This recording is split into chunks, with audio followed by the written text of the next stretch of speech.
Please welcome the chair of the New York State Opioid Settlement Fund Advisory Board, Deborah Penton.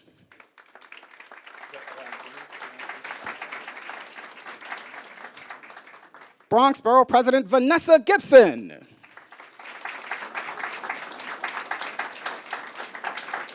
Please welcome New York State Attorney General Letitia James.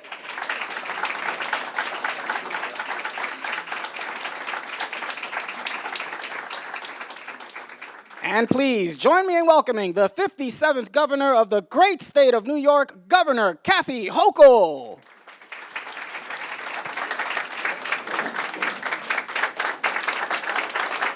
Thank you. Thank you, everyone.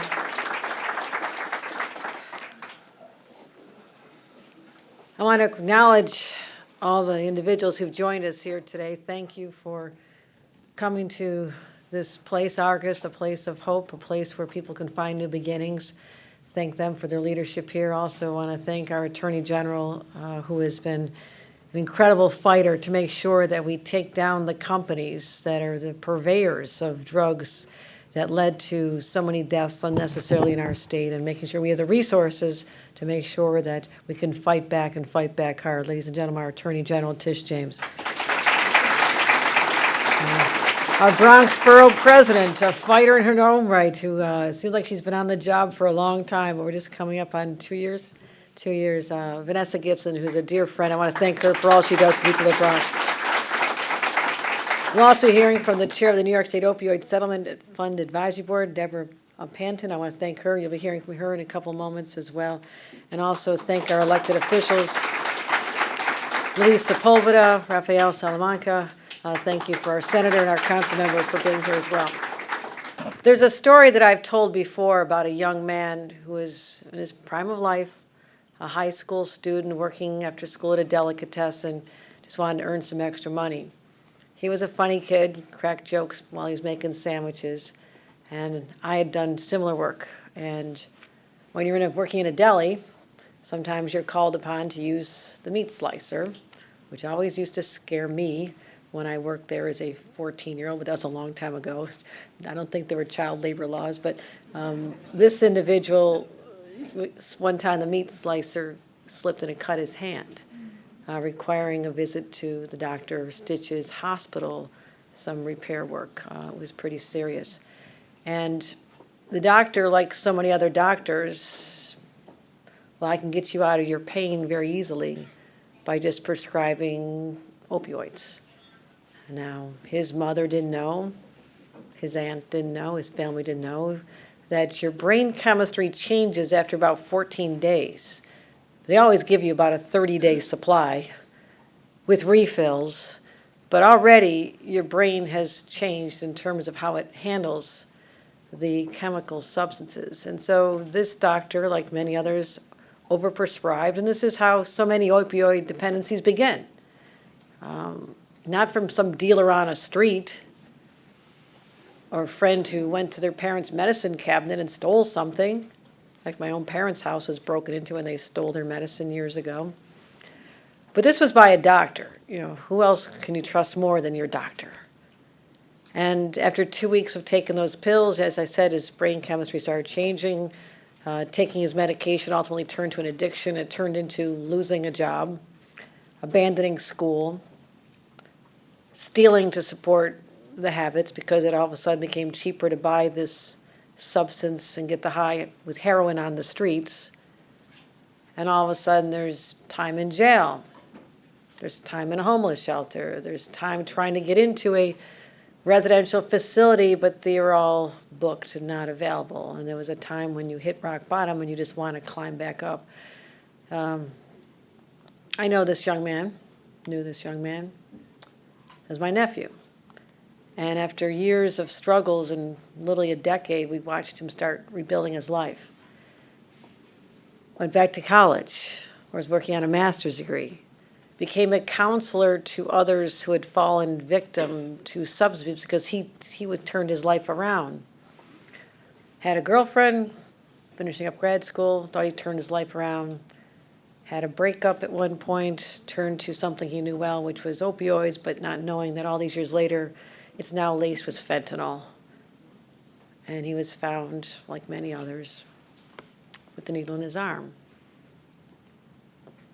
That was in 2015. There was not a lot of talk about this at the time. There was not a lot of help. There weren't a lot of communities. There weren't support groups. It was just sort of the beginnings of what became a statewide and national crisis. But it's hard to talk about when it hits a family, but there are so many families that relate to that, right? I mean, so many families have had to suffer the unimaginable. And in every town in America, there's people living with this. They're grieving their sons and daughters, their fathers and mothers, and they were stolen away. And a lot of people just haven't been getting the help. My nephew couldn't get help. We have been so committed, and I worked on this as lieutenant governor, to making sure that we have the resources to give the people who are the experts, the counselors, the advisors, the life coaches, the doctors, the nurses, who can help people find a path forward. And I'm so proud because a lot of these programs are important, but they haven't had the resources they need to really ramp up and be impactful. Proud that we can announce that New York has officially made available $192 million through the state opioid settlement fund. And that goes directly to helping those in need. And we've made more settlement dollars available than any other state so far. This was a nationwide attorneys general, and ours was the leader of the pack. We've done it faster with more transparency. And before we go where they'll go, I'll talk about, we know how this crisis started. It was basically corporate greed. I mean, this is what our attorney general dove into and realized the pharmaceutical companies knew the effects their drugs would have. But it was a business model that worked so well. Because when you create an addiction, you have customers for life or until they die. Just like the cigarette companies, right? They knew what they were doing.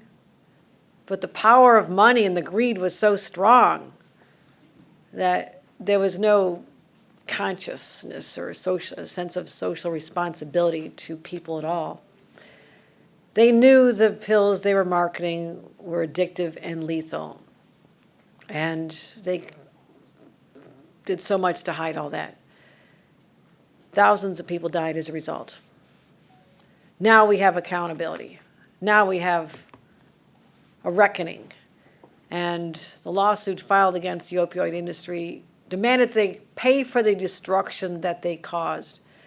And the money comes to the people who need it the most.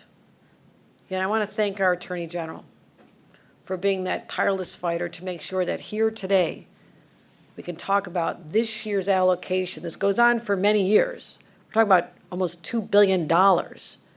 This is going to be spread out over many years. And I want to thank the Attorney General for her work on this. I also want to thank our Commissioner of Health, Dr. McDonald, for his work on making sure that we do this right, and our Commissioner Chinazo Cunningham for her work with OASIS, making sure this gets done right. And they are two leaders. Let's give them a round of applause as well.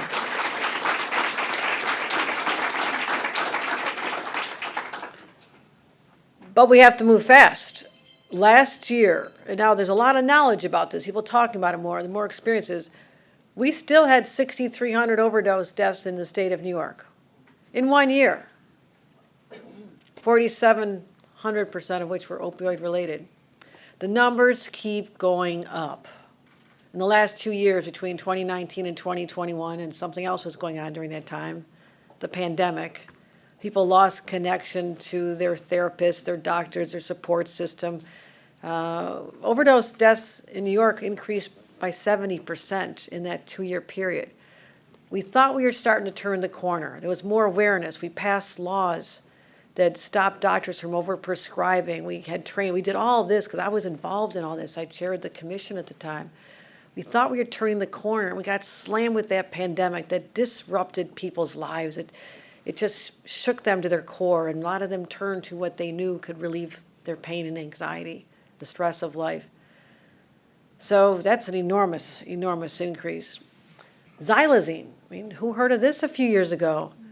I remember seeing the pictures in a New York Times article a few years ago, and the pictures of people suffering from this in Philadelphia. I was like, please don't come to New York. This is horrible. And at the same time, comes to light during the pandemic, we've had a 276% increase in overdoses from xylazine as well. And in America, we've lost over 1 million people since 1999. It's 1 million people who should be with us today. That's almost as many people that Vanessa Gibson represents in the Bronx. And in New York, just from 2014 to 2021, 27,000 people. That's enough to fill half a Yankee Stadium, except it's never half full. Everybody always wants to see the Yankees. But think of that, half of that stadium, people are gone. Well, in the Bronx, why we're here today, has the highest per capita overdose death per 100,000 of any of the 5 boroughs. Richmond County, Staten Island is not far behind. But I know you know this because you're out there fighting. And I'm grateful for the Argus community today for being a leader as you continue to receive state funds to do your God's work here on earth, because it is so critically important. We're also working alongside other organizations that are well known: Odyssey House, Samaritan, Daytop Village, the Fortune Society, Jacoby Medical Center. But don't think that this crisis is just measured in deaths. Okay, this many people are gone, it's really bad. There are people living today among us who are still struggling. We're not just going to talk about those who we've lost, we're going to talk about those we're going to save. And when you think about the number of people who are unhoused in New York City, so many of them are addicted to substances, and they can't turn anywhere. They don't know where to go. So building supportive housing is part of our strategy. Supportive housing means you build a place, and in that same complex or even the same building, the services they need are right there. There's someone checking in on them, someone to make sure that they're taking their medication-assisted treatments. They're doing the right thing. They're getting people to talk to them who are experts. That's how we start turning lives around, not leaving people on the streets and turning our heads when we walk by. It is lifting them up, finding out what's wrong. And this is in the category of mental health, because your brain chemistry has changed. Brain, mental health. There are 4,500 unhoused people in New York City right now. Over 2,000 have been identified by our supports teams that go in and talk to people. 2,000 have mental illness, of which a good-sized percentage is from addiction. That's the population. We get to them. We get them help. We get them service. We get them off the streets. And so many times people are afraid of people on the streets because they're not sure if there's going to be a psychotic episode where they can't control themselves, they hurt somebody. That's feeding into people's insecurity right now as well. If they're in a place, they're in a hospital bed, they're in a facility, they're getting help, then they're not out there, possibly getting harmed themselves or harming others, because people can't always control their behavior. And there isn't a single solution. This settlement dollars will be going toward prevention, treatment, harm reduction, recovery efforts, and youth forums. Got to get the kids before they go. Got to get them while they're still young. Talk to them, let them know. Let them talk to someone who's been through it all. These are the best. That's why I love the violence disruption organizations. People have been through it. And now people have also, on the other hand, have been through substance abuse. So we can do so much for them. More money will support recovery centers, as I mentioned, transportation help, local government's support for them as well as the supportive housing. Also, public awareness, the dangers of fentanyl. Fentanyl strips. If someone is addicted and they can use one of our 1.6 million strips to test it, like if my nephew had the ability to test it, he would have found out there's something in there that he didn't know was in there. And we have over 1 million xylazine strips as well, because that is now rising, as I mentioned, as another leading cause of death. It's sophisticated, it's multifaceted. There's not one answer, which is why we've been working so hard with our settlement board. There's many ways to tackle this. And it touches every corner of our lives, our society, and it's always very easy to stigmatize people who are addicted to opioids. Oh, well, they're just addicts, right? Their lives don't matter. No. No. These are human beings caught in a cycle. And yes, there's deceit sometimes, and they steal from family members. Yes, they do. And it's easier to think of them as deserving blame. Let's not blame them. Let's help them. Because it's easy for people to say, well, that's not really who our family is. It's not. They're all God's children. They all deserve a second chance. And there's people that are out there helping them. And also dealing with the dealers on the streets. Fighting hard against those individuals who are preying on our people who can't help themselves.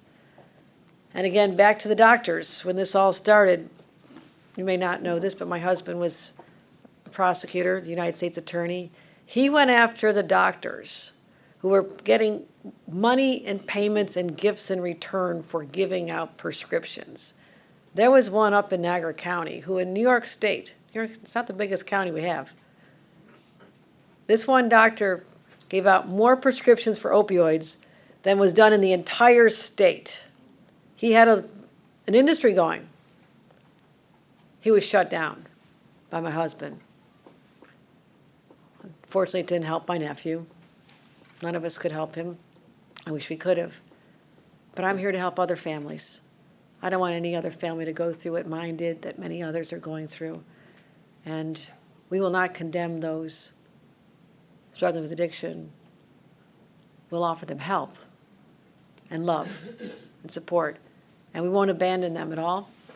And we're going to continue to work hard with our teams, our individuals. Everyone who's in this room is committed to a cause here.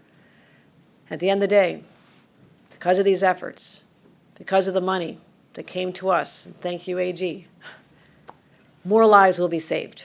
That's what today is all about. Thank you. And with that, let me introduce our Attorney General, James. And again, let's give her so much grateful applause for what she has done to help these families and these individuals.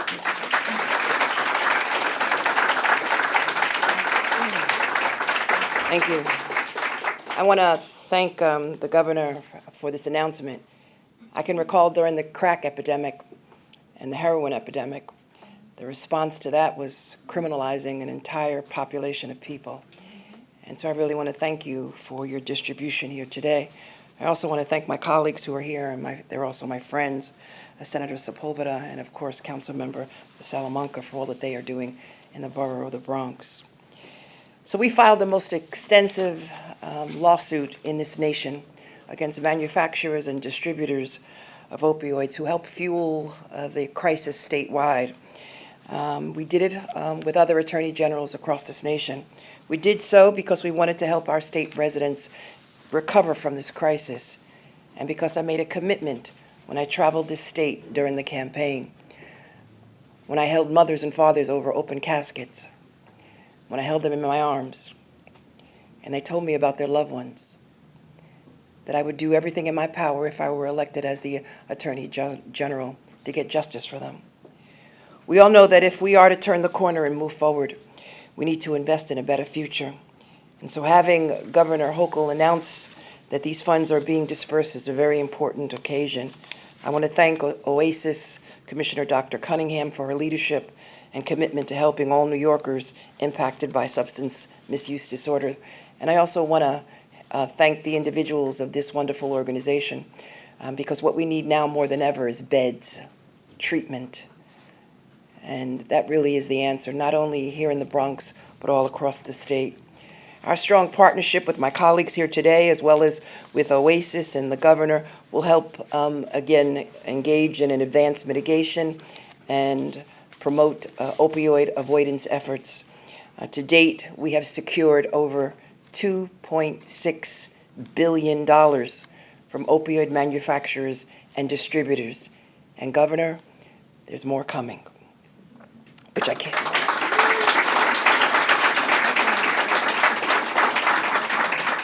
These funds will be used over the coming years to help undo the damage caused by the opioid misuse epidemic.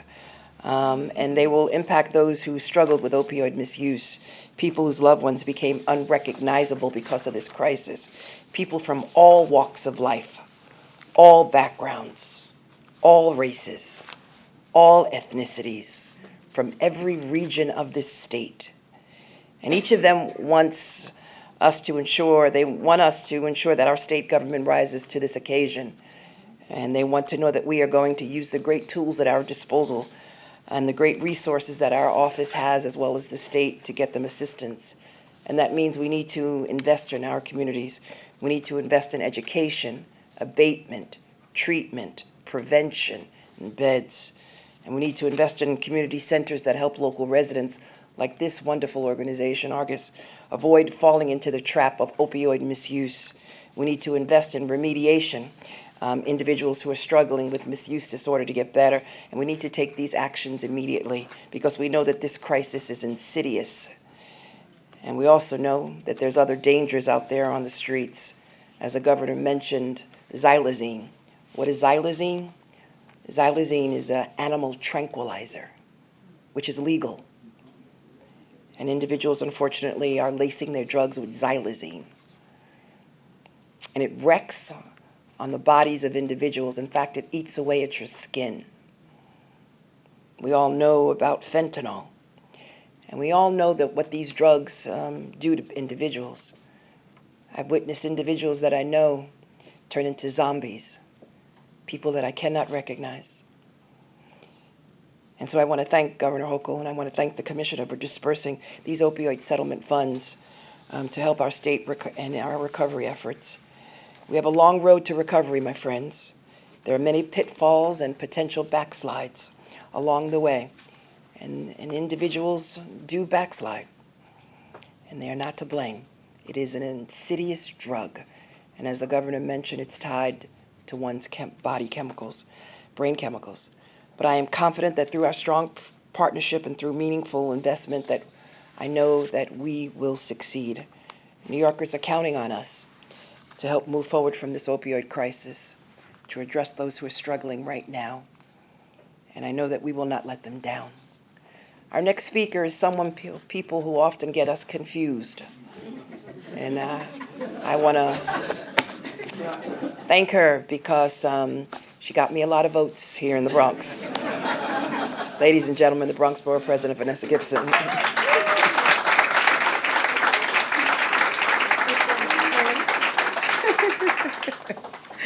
Good afternoon. Thank you so much for everyone being here for such an important recognition of the valuable work that is done by so many of our incredible partners on the ground. I am proud to serve as your Bronx Borough President, and on behalf of our entire borough, my Bronx colleagues who stand with me, Councilmember Rafael Salamanca, State Senator Louis Sepulveda, and all of the elected officials. We are so thankful for the incredible commitment of our governor, Kathy Hochul, of Commissioner McDonald, Commissioner Cunningham, of our Attorney General, Letitia James, to each and every one of our leaders who recognize that this is a call to action and a call to attention. Our county leads in opioid overdose deaths, deaths that are preventable. I need everyone to understand that this work is about prevention, it's about addiction services, treatment services, comprehensive care, behavioral health, mental health, wraparound services, long-term treatment, and most importantly, keeping clients alive, keeping them safe, giving them pathways to recovery and pathways to healing, letting them know that their circumstance does not define who they are. And it's okay to say that I am not okay, that I am living with an addiction, I have a substance abuse problem, and I need help. It is up to all of us, all of our credible messages on the ground, and I too want to thank Argus community.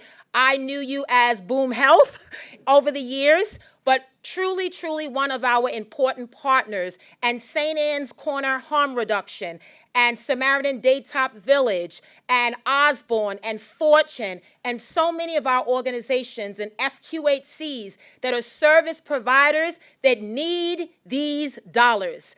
Today's announcement of $192 million, this opioid settlement fund, represents a great step of progress for us in this state, in the city of New York, and right here in the Bronx. Communities in the South Bronx historically denied and ignored and not given their fair share of services. Communities in Hunts Point, in Port Morris, in Morris Heights, in Highbridge, Crotona, Tremont, Claremont Village, I can go on and on. But behind all of those numbers, behind all of that data, I see people, I see families, I see loved ones, I see neighbors that are struggling. The pathway to recovery and healing is not an easy pathway, but it is all of you that meet clients where they are, whether they're documented or not, whether they speak English or not, and you help them. You remind them that in their greatest hour of need, people will step up to help. This settlement fund represents so much. It represents healing, a new beginning. It represents restoration. These are programs that are so valuable, the wraparound services. And I also acknowledge the important work, yes, Madam Attorney General, of beds. We need more transitional beds. We need affordable housing. We need supportive housing with wraparound social services on the ground. We need to invest in more healthcare centers and make sure that we expand on naloxone kits, on the fentanyl test strips, and making sure that they're more available. The fact that a 1-year-old in our state could die of exposure to fentanyl should be a reminder that our work is not done. The fact that there are those out there, manufacturers and companies, that want to take advantage of vulnerable communities reminds us that our work is not done. These are safe spaces and should always be safe spaces for our children, for our families, and for our older adults. So I am grateful for this settlement fund because I see the benefit, I see the work, I see the difference it will make, and most importantly, I see the impact. So my message to all of our CBOs and organizations, our medical professionals, I also recognize New York City Health and Hospitals because we're working closely to expand on education and training because we also have to work with loved ones and family members and neighbors. When you hear these stories, it should remind you that our work remains undone. We can find purpose from our pain, and we can find strength in the midst of a storm. And we have been through some storms in our borough, but I see the opportunities and I see the potential that we have. So my gratitude to our governor, to our attorney general, and to all of our state officials and elected officials. We are aligned together to do this work with intention and purpose, to save lives, to create pathways to healing and recovery so that every client we serve can say, you know what, Ms. Gibson, I may have been addicted to drugs before, but guess what? I am on the pathway to victory. Those are the stories that we want to create every single day. So I thank you again. We look forward to all of this money coming down. We will leave no money on the table. We will spend every dollar because behind every dollar is a client that we are serving. So once again, to Argus, to all of our incredible messengers, to all of our trusted partners, thank you for never giving up on the clients you serve and meeting them where they are and reminding them at the end of the day that this is a setback in their lives and every setback is truly a preparation for a comeback. I look forward to more work, more money, more funding, more preventative services, and more opportunities to deal with our opioid crisis here in our borough. Thank you so much, everyone.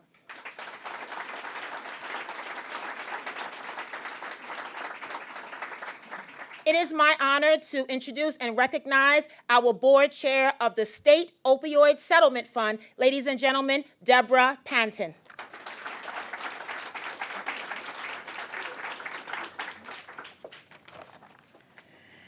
Good afternoon, everyone. Good afternoon, and thank you, Governor Hochul, for inviting me to join you today. I am truly honored to be here and to serve as the chair of the New York State Opioid Settlement Fund Advisory Board, otherwise affectionately known as OSFAB. I also serve as the president and CEO of Outreach, a substance abuse disorder and mental health treatment organization, and I have over 25 years of experience in the field as a social worker, working in HIV, homeless services, mental health, and also addiction. I have seen this disease from every side. As the opioid crisis rages on, I am certain that the disease has touched every one of us in this room in some way.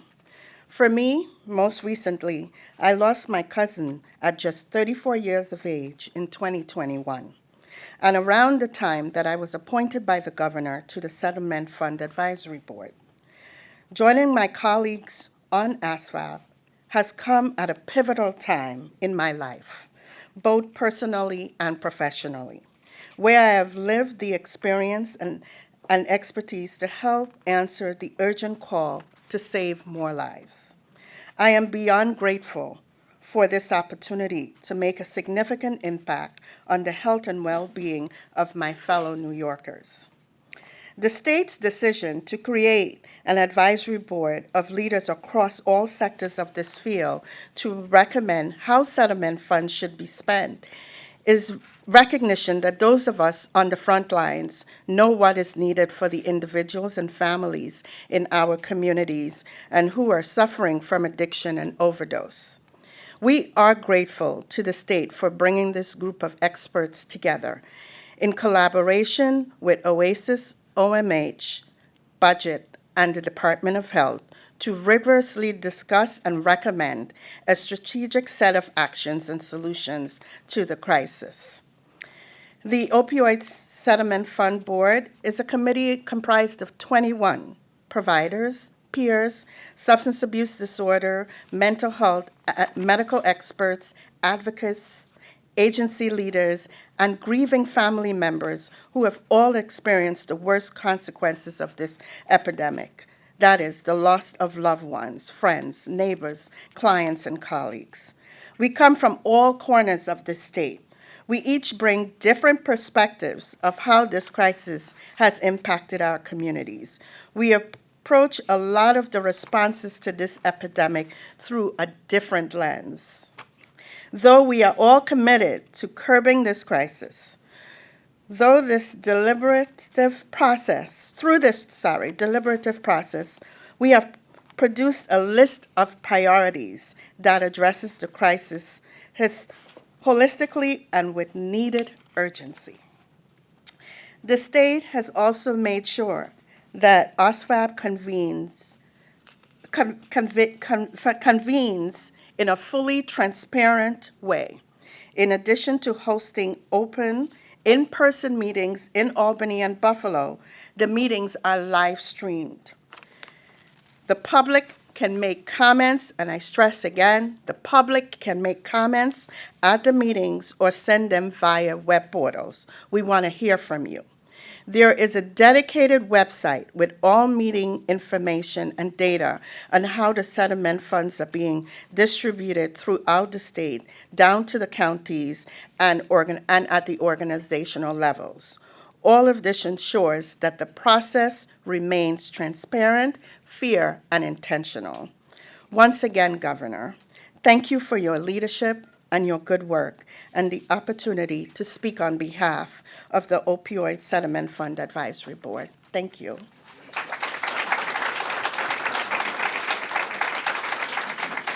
That concludes our program. Thank you for attending. We look forward to seeing you again.